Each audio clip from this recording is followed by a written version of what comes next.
ज्ञान को centre of learning में आपका स्वागत है।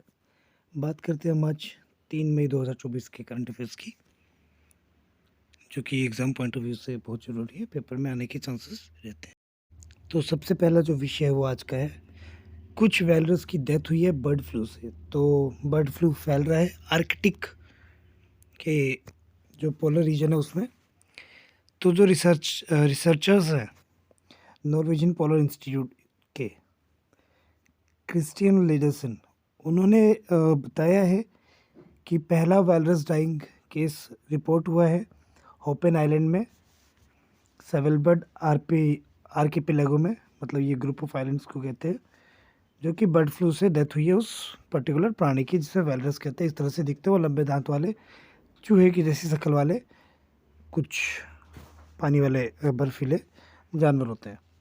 तो लगभग 6 वायरस की डेथ हुई है सेवलबर्ड आइलैंड में, जो कि 1000 किलोमीटर दूर है नॉर्थ पोल से। ठीक, आइलैंड टेस्ट कंडक्ट किए गए थे जर्मन लेबोरेटरी में कंफर्म करने के लिए कि बर्ड फ्लू प्रेजेंट है कि नहीं वायरस में। तो इतना क्लियर नहीं है, पर ये H5N1 से लेके H5N8 के बीच का स्ट्रेन पाया गया है, जो कि बेसिकली बर्ड फ्लू का ही होता है। ठीक, और प्राइमरीली जो बर्ड फ्लू है आमतौर पे अगर देखा जाए तो उसके होस्ट रहते हैं डक या गीज़। हालांकि इस इलाके में इस तरह के कोई जानवर है नहीं, बट कुछ तो भी सोर्स रहा होगा जो इसमें मिला है। प्रीवियस केसेस जो मिले थे वो थे सी लायंस के और फर सील्स के। ठीक, वो इस बीमारी का शिकार बन चुके हैं एक बार पहले भी। ठीक, नेक्स्ट ग्रुप ऑफ 7, इसको G7 कहते हैं। तो G7 मुद्दे में आया है।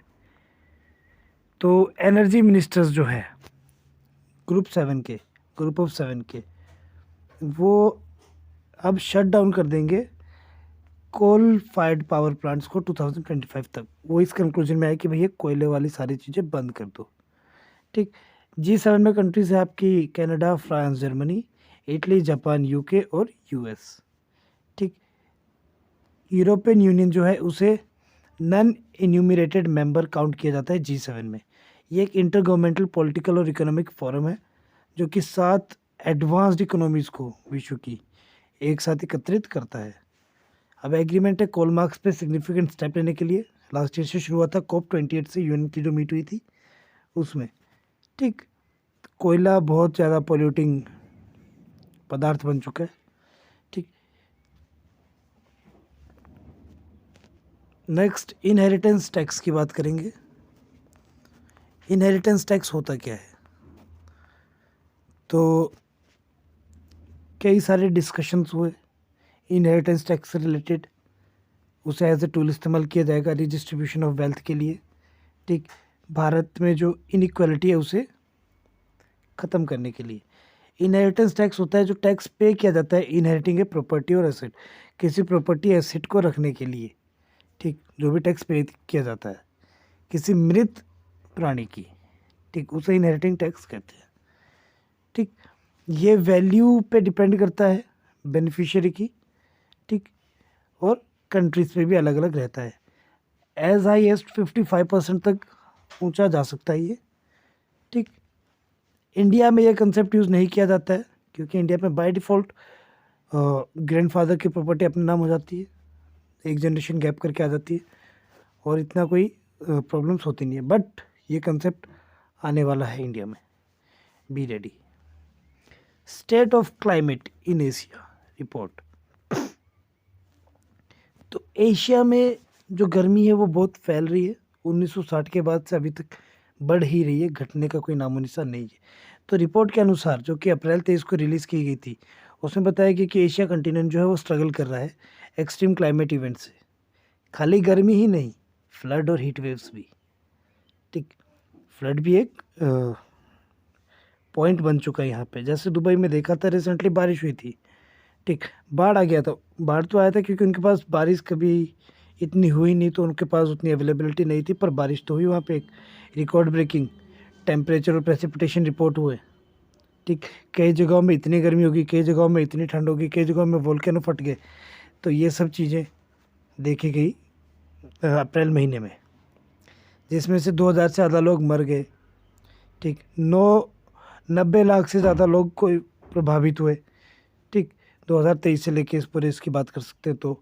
और 80% जो इवेंट है वो रिलेटेड है स्टॉर्म्स और फ्लड से। ठीक, इंडिया में हीट वेव्स की बात करेंगे तो अप्रैल और जून में लगभग 110 लोगों की मृत्यु हुई थी पिछले साल। ठीक, क्योंकि बॉडी टेम्परेचर जो है वो 40 डिग्री से ऊपर का नहीं झेल सकता है तापमान। कुछ लोगों का झेल पाता है, कुछ लोगों का नहीं झेल पाता है, वो चल बसते हैं। ठीक, फ्लड और लैंडस्लाइड की बात करेंगे तो पिछले साल अगस्त में हुई थी वो, हिमाचल में, उत्तराखंड में, जिसमें लगभग कई लोगों की मृत्यु हुई, कई घर टूट गए, कई लोग प्रभावित हुए। Regenerative blue economy, international union for conservation of nature, IUCN का है ब्लू इकोनॉमी। होता क्या है ये? तो IUCN ने रिपोर्ट रिलीज़ किया रिसेंटली, RBE की। ठीक, ये बहुत ही एक लिमिट या एक्सट्रीम पॉइंट पे लेके जाती है सस्टेनेबिलिटी को। ठीक, एक्टिवली रिस्टोर करने के लिए या रिवाइटलाइज करने के लिए ओशियन को। ब्लू मतलब यहाँ पे सीधा सा पॉइंट हो जाता है आपका ओशियन। ठीक, इस रिपोर्ट में जो बेसिक कंसेप्ट्स है वो मैरीटाइम सेक्टर और मैरीन इकोनॉमी से रिलेटेड है। उसमें जो बेसिक सेक्टर्स काउंट होते हैं वो होते हैं आपके shipping, port, fishery, offshore gas. ठीक, इन सबको कैसे बचाना है, कैसे आगे लेके जाना है, ये एस्पेक्ट को देखा गया था। ठीक, डाटा कोई एज ऑफ आया नहीं था इसमें, तो note so important. 4th session of inter governmental negotiation committee, INC, ये प्लास्टिक पोल्यूशन पे हुआ है। 4था सेशन INC 4 के नाम से चलता है, पेपर में आने के 80-90% चांसेस है। ठीक, यूनाइटेड नेशंस एनवायरनमेंट एजेंसी के द्वारा ही ये ओटावा कनाडा में किया गया था, जिसमें 170 मेंबर स्टेट ने पार्टिसिपेट किया था। ठीक, ये एक ट्रीटी लेके पेश करी है इन्होंने कि 2024 के ख़त्म होने तक हम प्लास्टिक पोल्यूशन को मैक्सिमम से मैक्सिमम ख़त्म करने की कोशिश करेंगे। ठीक, तो ये ग्लोबल प्लास्टिक ट्रीटी है। ठीक, जो कि मतलब एक एग्रीमेंट तक अब पहुंच चुकी है ट्रीटी। मतलब ये जो समझौता था वो पहले से चला आ रहा था, अब ये एग्रीमेंट तक पहुंच चुकी है कि भैया ख़त्म करनी ही है किसी भी हालत में। ठीक, डेट दी गई नवंबर 2024, साउथ कोरिया, जो कि INC 5 की 5th मीट की इनकी। तब तक कुछ ना कुछ कंक्लूजन आना चाहिए और बेटर रिजल्ट्स आने चाहिए। INC की अगर बात करेंगे तो ये इंटर गवर्नमेंटल नेगोशिएटिंग कमेटी की, तो ये एक यूनाइटेड नेशन एनवायरनमेंट प्रोग्राम ने इस्टेब्लिश की थी कमेटी। ठीक, मार्च 2022 में इंटरनेशनली लीगल बाइंडिंग एग्रीमेंट के लिए प्लास्टिक पोल्यूशन के संदर्भ में। पहली INC मीट हुई थी नवंबर 2022 में पुंता देल एस्ते, उरुग्वे में। फिर INC 2 हुई थी मई जून 2023 में पेरिस, फ्रांस में। INC 3 हुई थी नैरोबी, दिसंबर 2023।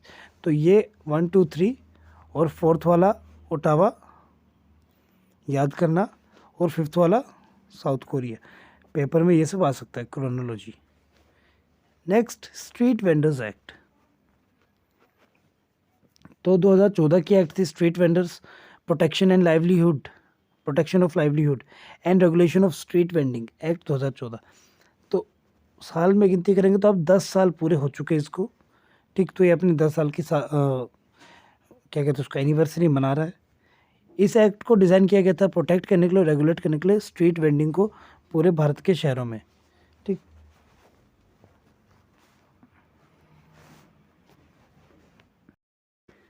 अब वेंडर्स की बात करेंगे तो वो अर्बन लाइफ में बहुत ज़रूरी होते हैं, क्योंकि वो कंट्रीब्यूट करते हैं फूड डिस्ट्रीब्यूशन में और अपनी कल्चर की आइडेंटिटी को डिफाइन करते हैं बेसिकली।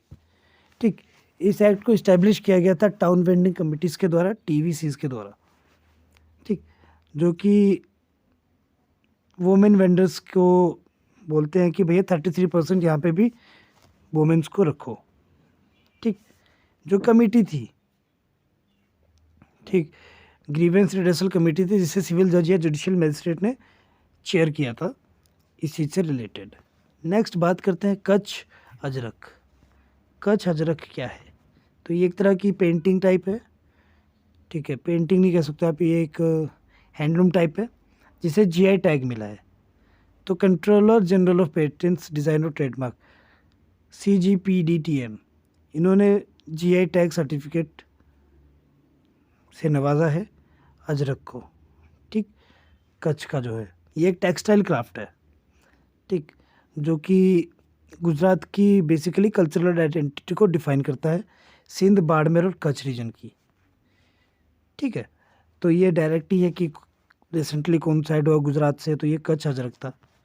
ठीक, ये तो पॉइंट टू पॉइंट आप याद कर सकते हो। इसकी नोमैडिक पास्टोरलिस्ट से रिलेटेड है इसके हिस्ट्री।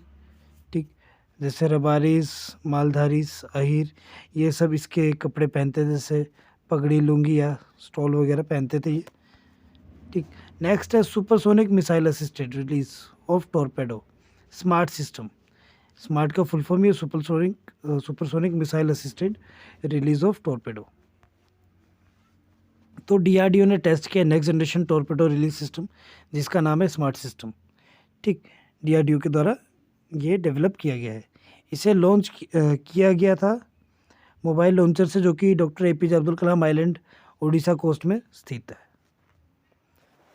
ठीक, ये बहुत ही लाइट वेट टॉर्पेडो है और सबमरीन जो 100, 200, 300, 400 किलोमीटर भी दूर हो, मतलब एक लिमिट है, पर दूर दूर तक भी ये सबमरीन को तबाह कर सकती है। अच्छी खासी रेंज इसकी, हल्का फुल्का सा है।